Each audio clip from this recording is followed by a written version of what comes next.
6h31, merci d'être avec nous. Merci au public aussi d'être avec nous d'ailleurs. Et notre invité Éric Judor, qui sera à l'affiche du film Roulet jeunesse de Julien Guetta, c'est le 25 juillet. Un film à part, je dois dire, au milieu de nombreuses comédies françaises en ce moment, qui sortent chaque semaine.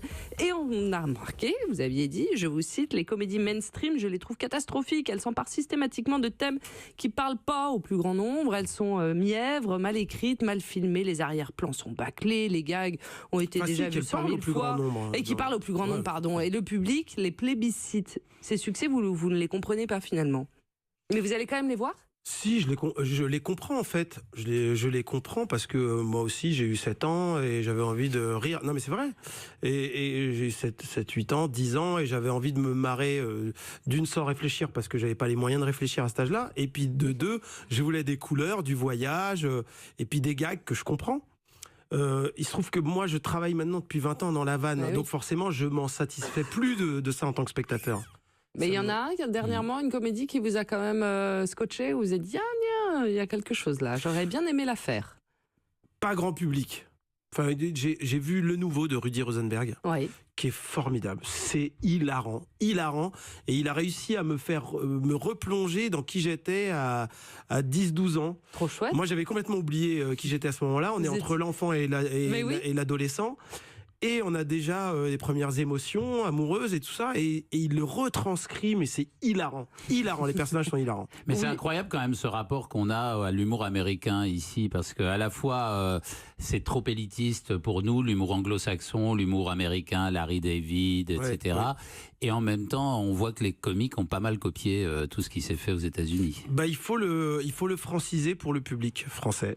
J'ai l'impression, parce que par exemple Will Ferrell n'est pas du tout élitiste. C'est vraiment aux États-Unis, c'est très mainstream quoi, comme style de comédie.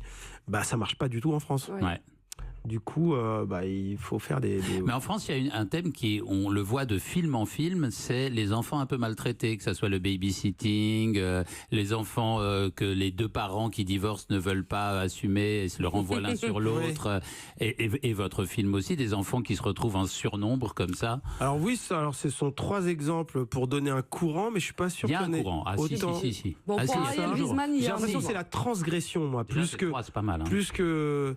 Et en ce moment, c'est une transgression, exactement. Écoutez, laissez-moi réfléchir, je vais vous trouver 5 d'un autre thème. Mais je pense plus que c'est la transgression, moi.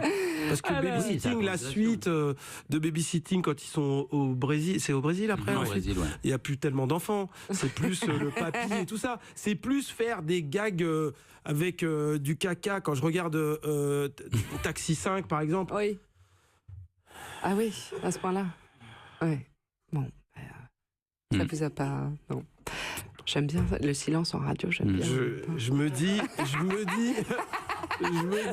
que c'est filmé en même temps. Hein, oui, mais non, je me dis qu'on est capable de mieux, quoi.